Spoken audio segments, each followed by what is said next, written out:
Welcome to Virtual Learning Network.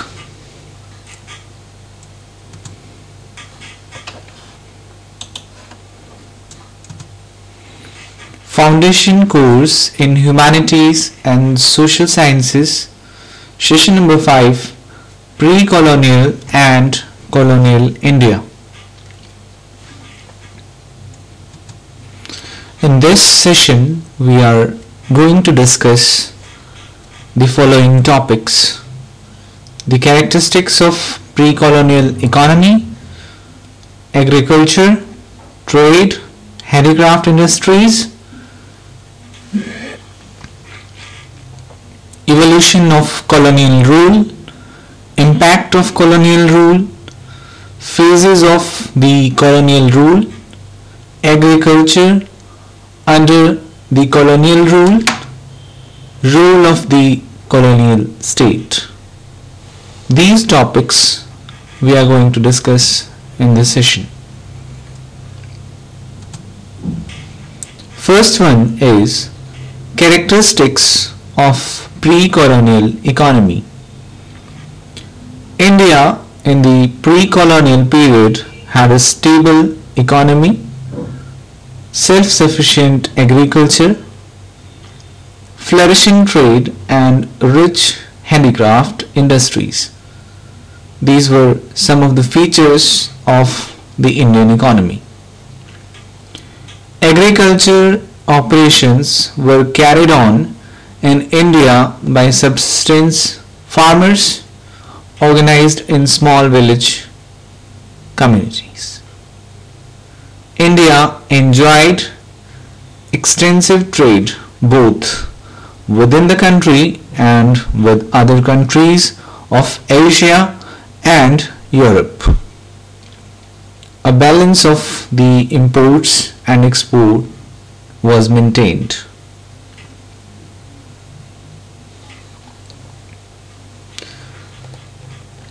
India in pre-colonial period had a very stable economy. Means of communication were also good. Another important fact about India is that the colonial rule lasted for a very long time, and this longevity of the colonial rule over India affected the vitals of the Indian society. The long period of British rule over India provided enough time to British to establish strong and stable institutions for the governance of India. The journey of British occupation of India was slow and steady. It passed through various stages. The evolutionary process provided the British an opportunity to evolve their policies and change their policies on the basis of experience gained through practice. But before we go into that, we should have a look at the nature of Indian economy prior to the British rule.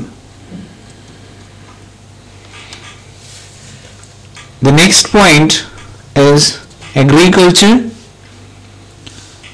Agriculture operations were carried on in India by subsistence farmers organized in small village communities. The village was more or less a self-sufficient economic unit, and its business contacts with the outside world were limited to payment of land revenue and the purchase of a few necessary things from the town nearby. Means of communication were of a primitive type. Therefore, trade in agricultural produce was somewhat limited.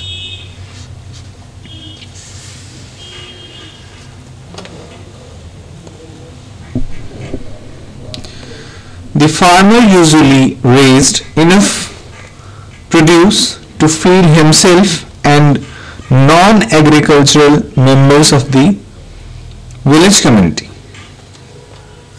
If his crop yielded more than the consumption needs due to favorable climatic conditions, he stored that surplus for use in lean years.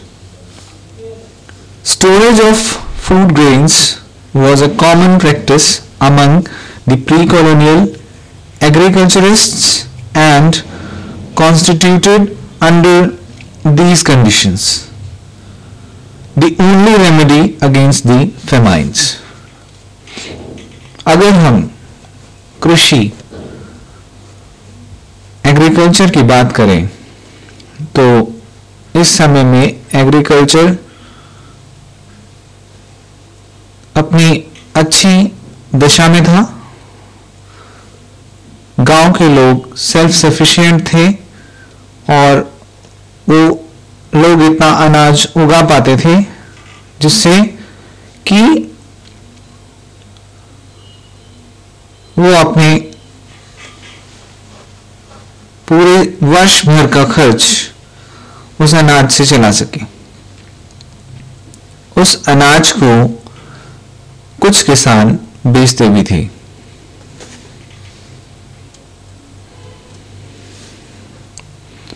The next point is trade.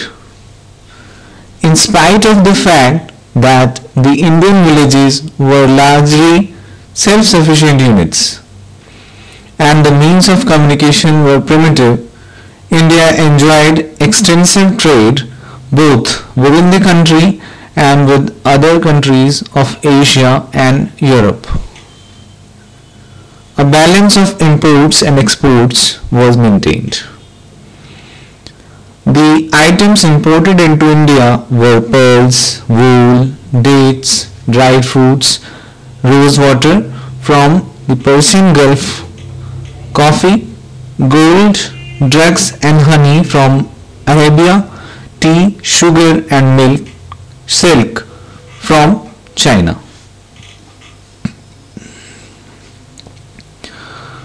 Bharat से बहुत सी चीजें निर्यात और आयात की जाती थी. Bharat pearls, मोती, ऊन, खजूर और अन्य सूखे मेवे आयात करता था.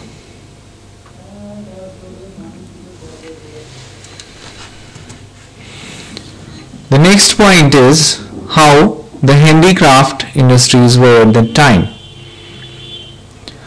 As discussed above, that India was a land of extensive manufactures. Indian artisans were famous for their skills the world over. In fact, the reason for India's favorable foreign trade was its excellence in indigenous production. India indulged in large-scale manufactures of cotton and silk fabrics, sugar, jute, dyestuffs, minerals, and scale manufacture of cotton and silk fabrics, metallic products like arms, metal, wares and oil. Bharat हस्तशिल्प उद्योग में भी आगे था, अग्रणी था. इस दौर में हस्तशिल्प कला में और हस्तशिल्प उद्योग जगत में भारत ने एक अच्छी उन्नति देखी. The next point is evolution of colonial rule. The British East India Company got a legal charter for trade from the British Crown in 1600, and shortly thereafter his trading company started conquering India. The conquests began in 1757 with the defeat of the Nawab of Bengal by Robert Clive. The East India Company ruled India for a century from the decisive battle of Plassey in 1757 to 1857 when India fought a war of independence. Plassey का युद्ध 1757 में हुआ और तब से लेकर 1857 तक, जब तक कि भारत को इंडिपेंडेंस नहीं मिली, आज़ादी नहीं मिली, तब तक इस तरह के विदेशी आक्रमण, that is known as Britishers attack, basically होते रहे. Impact of the colonial rule. What is the Western viewpoint on that? According to many Western writers, the British rule provided political unity and stability of the governance to India. Despite a Hindu tradition of imperial expansion, at no time in Indian history over any large region did a stable political unit survive for more than a century or a century and a half. Indian political unity was a myth, an abstract concept which was concretized into a reality by the British rulers. बहुत से पश्चिमी लेखकों का मानना है कि British rule ने, अंग्रेजों के शासन ने भारत में राजनीतिक एकता और स्थिरता को जन्म दिया, उसका इंट्रोडक्शन हुआ, जिससे भारत में अच्छा गवर्नेंस, अच्छा शासन आया. Despite a Hindu tradition of imperial expansion, at no time in Indian history over any large region did a stable political unit survive for more than a century or a century and a half. Indian political unity की बात करें तो ये एक myth था, एक छलावा, an abstract concept which was concretized into a reality by the British rulers. The next point is a phase of the colonial rule. इस colonial rule का phase किस तरह था, कैसे चला? The twin processes of drain and deindustrialization were carried out extensively through the various stages of colonial rule.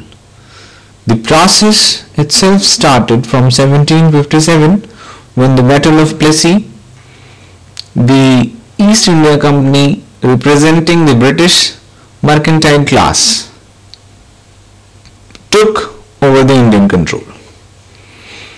During the same period, a fundamental change was taking place in Britain by a series of inventions leading to industrial revolution. And for example, that was Watt's steam engine in 1765. Plassey के युद्ध से, जो कि 1757 में शुरू हुआ, east India company ने तब से ब्रिटिश मर्केंटाइल क्लास को रिप्रेजेंट किया और पूरे भारत पर उसका नियंत्रण हुआ.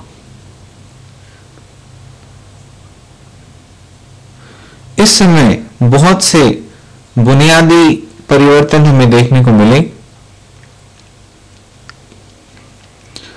और बहुत सी साइंटिफिक खोज, जैसे कि जेम्स वॉट का स्टीम इंजन बनाना, जो कि 1765 में बना। Agriculture under colonial rule. कृषि कैसी थी कॉलोनियल रूल में, ब्रिटिशर्स के समय? The British agrarian policies in India destroyed the prosperous agricultural economy and brought unparalleled human misery on the people living in the countryside. Even the plantation development policy of the British in the field of tea, tobacco, jute and indigo did not benefit the Indian people. In more parts of India was permanent zamindari settlement. Commercialization of agriculture began to take place, or can say started shaping in Indian agriculture around 1860s.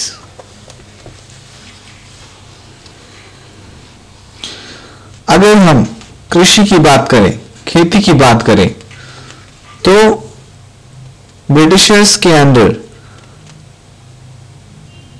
उनके शासनकाल में कृषि ने प्रगति तो की, पर that was like a misery on the people living in the countryside.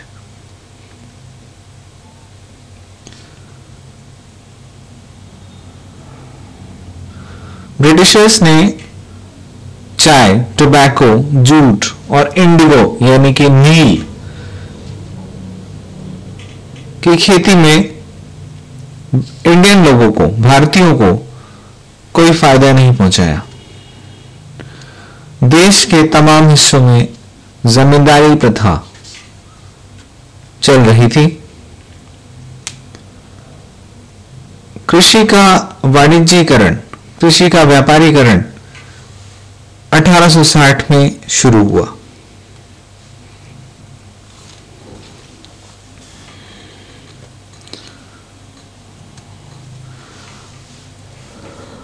The role of the colonial states, that is the next point. After 1857, when the British government directly became responsible for the governance of India, the foundation of colonial state was firmly established. The main features of colonial state and its economic policies were geared towards ruthless exploitation of India. The mechanisms of this exploitation were quite clear. India was structurally integrated with the world capitalist economy. India was made an export oriented economy. 1857 के ठीक बाद भारत में British government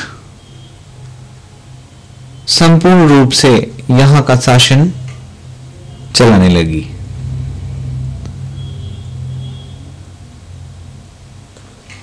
जो भी mechanisms उन्होंने इस governance के लिए, इस शासन के लिए लागू किए, जो भी इंप्लीमेंटेशन उन्होंने अपनी पॉलिसीज में, अपनी नीतियों में किए,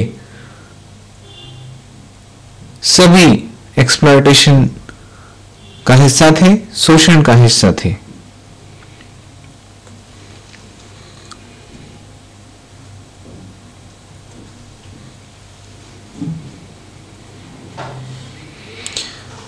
अब इम्पैक्ट क्या था इसका एग्रीकल्चर पर? To sum up, agrarian system and policies pursued by the British created stagnant agriculture, inundated peasantry, galloping landless laboring class, deaths through malnutrition, famines and epidemics. ये सभी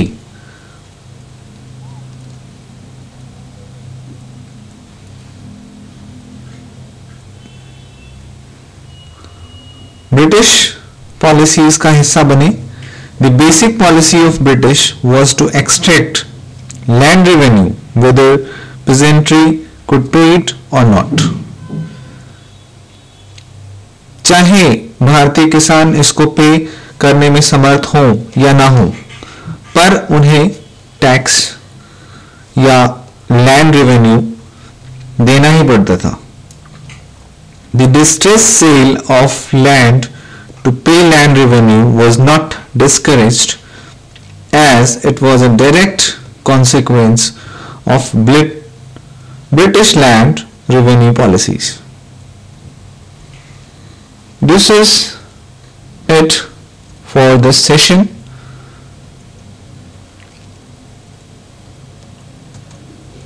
Now you have some questions to do. First is discuss all the phases of colonial rule. The next one is how economy grew during colonial rule. Thanks very much. Happy learning, we learning.